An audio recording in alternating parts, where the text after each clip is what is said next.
रविवारी तिरंगा बिगर शेती पतसंस्था चिरनेर या पतसंस्थेच्या दिनदर्शिकेचे प्रकाशन तसेच अष्टविनायक मित्रमंडळ व महिला मंडळ मोठे भोम या दोघांच्याही दिनदर्शिकेचे प्रकाशन अंतुलेसाहेब सभागृहात चिरनेर गावचे नवनिर्वाचित उपसरपंच माननीय सचिन घबाडी यांच्या हस्ते करण्यात आले।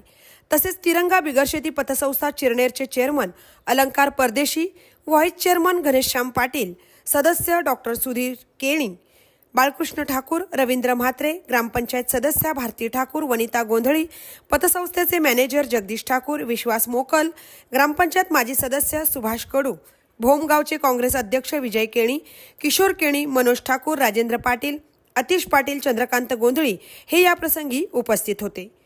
महामुंबई चॅनलसह मिलिंद खारपाटील, चिरनेर।